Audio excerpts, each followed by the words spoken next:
Assalamu alaikum. My name is Anas Hashim and welcome back to Conceptual Science. Today I am going to talk about hemostasis and blood coagulation. Start करता हूं मैं hemostasis event से. hemostasis कहते किसे हैं हम? अगर हम इसकी डेफिनेशन को देखें, अगर यहाँ पे डेफिनेशन जो लिखी हुई है इसके हिसाब से होता है प्रिवेंशन ऑफ ब्लड लॉस. लेकिन ब्लड लॉस की प्रिवेंशन किस तरह की जाती है, उसके कुछ इवेंट्स होते हैं बेसिकली. तो वो इवेंट्स होते हैं हमारे पास vascular constriction, platelet plug, blood clot and fibrous organisation. ठीक है, अगर हम इन चारों को समझना चाहें तो इसके लिए एक एग्जांपल होती है हमारे पास. बेसिकली एक एग्जांपल से मैं आपको समझा रहा हूं. फॉर एग्जांपल आपके घर में एक पाइप है, ठीक है, रबड़ का पाइप है, जैसे कि आपकी वेसल्स होती हैं उसी तरीके से एक रबड़ का पाइप है, ठीक है, और उसमें कोई कट आ जाता है, यानी कि फट जाता है कहीं से पाइप, और अब पानी उसमें से लीक हो रहा है, ठीक है, जस्ट लाइक ब्लड आपके पास लीक होता है.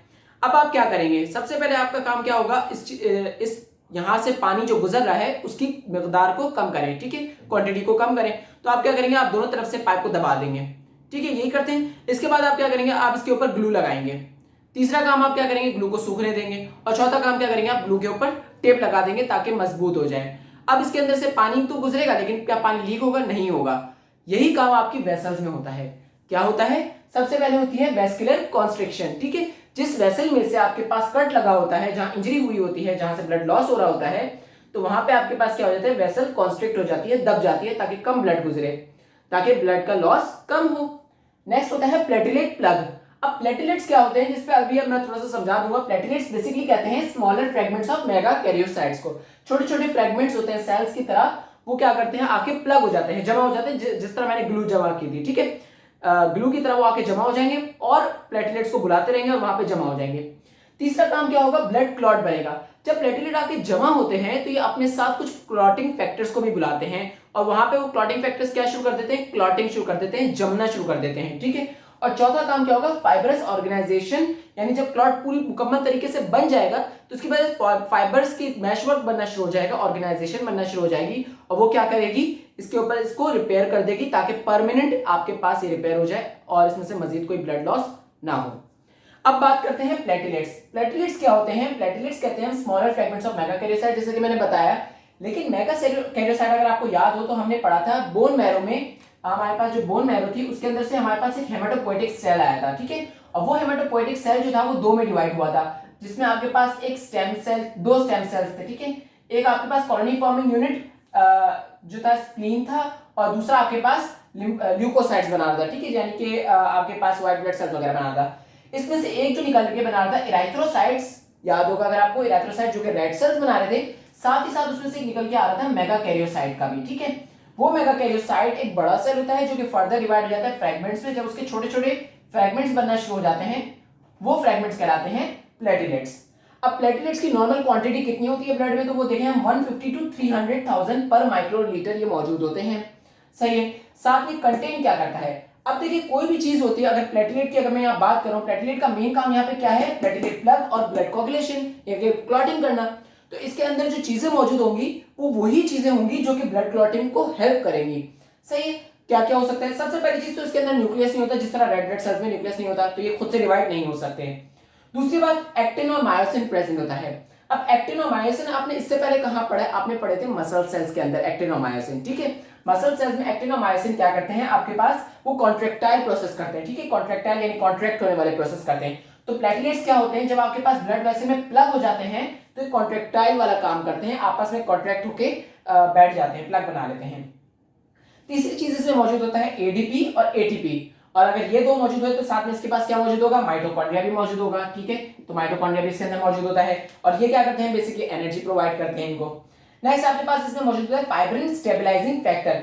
अब ये काम कहां करेंगे, यहाँ पे फाइब्रस ऑर्गेनाइजेशन में, ठीक है. जैसे कि मैंने कहा क्लॉट फॉर्मेशन है तो सारे काम उसी की हेल्प के होंगे. लास्ट इसके पास होते हैं प्रोस्टाग्लैंडिन सिंथेसाइजिंग एंजाइम. क्या मतलब प्रोस्टाग्लैंडिन? अगर आपको थोड़ा बहुत इसकी नॉलेज हो, प्रोस्टाग्लैंडिन क्या होते हैं, प्रोस्टाग्लैंडिन आपके पास वेस्कुलर ऑर्गेनाइजेशन में जब वेसल्स होती हैं उनके अंदर बहुत सारे फंक्शंस करते हैं, जिसमें से एक फंक्शन वेसोकंस्ट्रिक्शन भी है, जैसे कि मैंने यहाँ बताया था. तो आपके पास ये किस चीज में भी हेल्प करते हैं, वेसोकंस्ट्रिक्शन में भी हेल्प करते हैं, जबकि प्रोस्टाग्लैंडिन की सिंथेसिस में हेल्प करते हैं, जो कि फर्दर आगे आपके पास सेलुलर फंक्शंस करवाती है.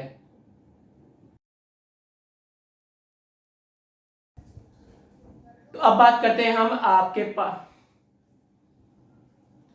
तो अब बात करते हैं इवेंट्स की वन बाय वन, ठीक है. सबसे पहला इवेंट हमारे पास क्या था, वेस्कुलर कॉन्स्ट्रिक्शन. तो वेस्कुलर कॉन्स्ट्रिक्शन में आपके पास किस तरीके से वेस्कुलर कॉन्स्ट्रिक्शन हो सकती है, तो उसके लिए बात करते हैं स्टेप बाय स्टेप। नंबर 1 आपके पास लोकल मायोजेनिक रिस्पॉन्स हो सकता है, लोकल मायोजेनिक स्पैज्म हो सकता है। उसमें क्या होता है आपके पास बेसिकली जो आपके पास वेसल होती है उसके अराउंड जो मसल्स होते हैं वो उसको कॉन्स्ट्रिक्ट कर देते हैं, दबा देते हैं इस तरीके से, ठीक है। दो मसल्स मौजूद है, वेसल गुजर रही है, उसको उसने क्या कर दिया, दबा दिया। साथ में आपके पास लोकल ऑटोकॉइड फैक्टर्स होते हैं जो कि आपको वापस मायोजेनिक रिस्पॉन्स करवा सकते हैं। ऑटोकॉइड किसे कहते हैं, हम लोकल हार्मोन्स को कहते हैं, ठीक है। साथ ही साथ आपके पास नर्वस रिफ्लेक्सेस भी हो सकते हैं। अगर आपको याद हो, हमने पढ़ा था पेन रिफ्लेक्सेस जब हम पढ़ते हैं, तो अगर किसी बॉडी पे अगर पेन हो रहा होता है, इन्फ्लेमेशन होने लग जाती है, तो क्या होता है आपके वेजो कॉन्स्ट्रिक्शन हो जाती है। वेजो कॉन्स्ट्रिक्शन की वजह से क्या होता है, पेन रिसेप्टर्स कम हो जाते हैं और पेन कम होता है। नेक्स्ट आपके पास लिखा हुआ है thromboxane A2 for smaller vessels. ये बात समझ आती है आपको जब प्लेटलेट्स आ जाते हैं, ठीक है। स्मॉलर वेसल्स में जब आपके पास इंजरी होती है और प्लेटलेट्स आ जाते हैं तो वो रिलीज करते हैं थ्रोम्बोक्सिन A2 और वो वेसो कंस्ट्रक्शन वहां पे करवाते हैं स्मॉलर वेसल्स में। जबकि लार्ज वेसल्स में आपके पास local myogenic response, local autacoid response और नर्वस रिफ्लेक्सेस वेसो कंस्ट्रक्शन करवाते हैं। नेक्स्ट हमारे पास है प्लेटलेट प्लग, ठीक है। अब प्लेटलेट प्लग किस तरीके से बनता है, प्लेटलेट आते किस तरीके से हैं, किस तरह अटैच होते हैं, तो इसका प्रोसेस समझने के लिए आसान आपके पास मैं एक तरह से समझाता हूं आसानी से। देखिए फॉर एग्जांपल यहाँ पे एक आपके पास वेसल थी, यहाँ आपके पास इंजरी हो गई, ठीक है। अब इंजरी होने की वजह से क्या होगा, आपके पास ब्लड यहाँ से गुजर तो रहा है, तो यहाँ पे आके आपके प्लेटलेट्स क्या हो जाएंगे, यहाँ पे आके प्लग होना शुरू हो जाएंगे, ठीक है। अब आपको एक बात याद होगी कि जो वेसल होती है, वेसल के अंदर जो सेल्स होते हैं उनको हम क्या कहते हैं, एंडोथेलियल सेल्स कहते हैं। तो ये जो प्लेटलेट्स होते हैं ये एंडोथेलियल सेल्स पे आके अटैच होते हैं। Glycoprotein on platelet walls adhere to endothelium of rupture vessel. तो इसके अंदर जो मौजूद होते हैं ग्लाइकोप्रोटीन वो एंडोथेलियम के साथ अटैच हो जाते हैं, एडहेर हो जाते हैं, ठीक है। Second, begin to swell. अब ये क्या करेंगे, जब एक बार यहाँ पे आके प्लग हो गए तो अभी क्या हो जाएंगे, स्वेल होना शुरू हो जाएंगे, बड़े बड़े साइज करना शुरू कर देंगे। बड़ा साइज क्यों कर रहे हैं, अब देखिए आपके पास अगर कहीं पे कोई होल है, ठीक है, कोई खड्डा है जहां से अगर ब्लड पास हो रहा है, तो उसको बंद करने के लिए आप बड़े बड़े पत्थर लगाएंगे, ठीक है। तो प्लेटलेट्स वही वाला काम करते हैं, वो खुद छोटे होते हैं लेकिन वहां जाने के बाद बड़े हो जाते हैं ताकि वो उस होल को बंद कर सके, तो प्लेटलेट प्लग का काम हो जाए। तो बेसिकली ये क्या करते हैं, अपने आप को स्वेल करते हैं। थर्ड काम क्या करते हैं, forms ADP and thromboxane A2 और ये होता है पॉजिटिव फीडबैक। एडीपी आपको याद होगा जैसे मैंने पहले बताया था, ये दो चीजें क्या करते हैं, ये कॉल करते हैं। अब देखें यहां से निकला थ्रोम्बोक्सिन A2, ठीक है, और एडीपी, ये क्या करेंगे, ये बुलाएंगे, किसको बुलाएंगे, फर्दर प्लेटलेट्स को बुलाएंगे कि भाई यहां पर आओ, यहां पे मसला है, यहां पे प्लेटलेट प्लग बनाना है। तो ये क्या किया, जितने ज्यादा प्लेटलेट होंगे उतने ज्यादा ये दो चीजें रिलीज होंगी, एडीपी और A2, और जितने ज्यादा ये रिलीज होगा उतने ज्यादा प्लेटलेट्स को और बुलाएगा। तो इस तरह के रिएक्शन को हम कहते हैं पॉजिटिव फीडबैक। नेक्स्ट आपके पास क्या होता है, become sticky and attaches to von Willebrand factor. अब वॉन विलिब्रेंट फैक्टर जो होता है ये एक काइंड ऑफ प्रोटीन होता है जो कि रप्चर्ड वेसल्स में आके रिलीज होता है, ठीक है। जो भी कोई रप्चर्ड वेसल है, कोई इंजरी होती है, वहां पे वॉन विलिब्रेंट फैक्टर रिलीज होता है और वहां पे आके आपके प्लेटलेट क्या होते हैं, इसके साथ स्टिक हो जाते हैं, चिपक जाते हैं। तो यहाँ पे इसके साथ चिपकने के बाद क्या करेंगे, प्लग बनाएंगे। नेक्स्ट स्टेप क्या होगा, कोगुलेशन का, क्लॉटिंग का। अच्छा, एक जो इंपॉर्टेंट बात करनी थी वो ये थी कि प्लेटलेट्स जो होते हैं वो आपके पास इतने इंपॉर्टेंट क्यों होते हैं, क्योंकि आपके पास प्लग बनाना जरूरी होता है। अब देखिए एक और चीज इंपॉर्टेंट क्यों है, आपकी बॉडी में नॉर्मली पूरे दिन में आपकी वेसल हमेशा इस तरह नहीं रहती, आपके वेसल्स में छोटे छोटे बहुत सारे होल्स होते रहते हैं। जाहिर है हम खाते हैं पीते हैं, हम चलते फिरते, हमारा पैर हाथ कहीं ना कहीं लगता है, तो उसकी वजह से वेसल्स क्या होती हैं, रप्चर होती हैं, स्मॉल होल्स बनते हैं। उन स्मॉल्स को बंद करने के लिए आपके पास प्लेटलेट्स के प्लग्स बनते हैं, छोटी छोटी जगहों पे प्लेटलेट के प्लग्स बनना जरूरी है। और ये प्लग्स क्या करते हैं, आपके पास ब्लीडिंग होने से रोकते हैं, यानी कि ब्लड को बाहर जाने से रोकते हैं, ठीक है। अच्छा, मान लें अगर आपकी प्लेटलेट्स की तादाद कम हो जाए ब्लड में, 150 था ना, 150,000 था, 150,000 टू 300,000, अगर ये कम होकर 50,000 तक आ जाए, ठीक है, या 50 से कम हो जाए, अब क्या होगा, अब क्या प्लेटलेट प्लग बना सकेंगे, प्लेटलेट प्लग नहीं बना सकेंगे। इसकी वजह से क्या होगा, ब्लड निकलना शुरू हो जाएगा।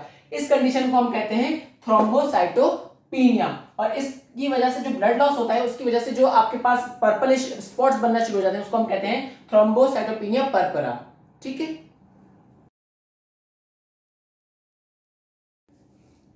सो लास्ट के 2 स्टेप्स हमारे पास रह गए, that is blood coagulation and fibrous organisation, ठीक है। क्योंकि ब्लड कोगुलेशन कोई छोटा टॉपिक नहीं है, इस पे अच्छी खासी बात की जा सकती है, तो उसके ऊपर एक सेपरेट वीडियो बनेगी जिसके अंदर हम बात करेंगे उसके अंदर मौजूद 13 क्लॉटिंग फैक्टर्स की और किस तरीके से वो मिक्स होकर और स्टेप बाय स्टेप आपके पास क्लॉटिंग को स्टार्ट करते हैं। बेसिकली क्लॉटिंग के लिए आपके पास इनिशिएट करने के लिए दो तरीके होते हैं, दो स्टेप्स होते हैं, that is it could be extrinsic और इट कुड बी इंट्रिंसिक, ठीक है। और उनमें क्या डिफरेंस होता है, साथ में इसके बाद फिर फाइब्रस ऑर्गेनाइजेशन किस तरीके से होती है, इसके ऊपर हम नेक्स्ट वीडियो में इंशाल्लाह बात करेंगे। Thank you for watching and please subscribe, I need subscribers. Thank you.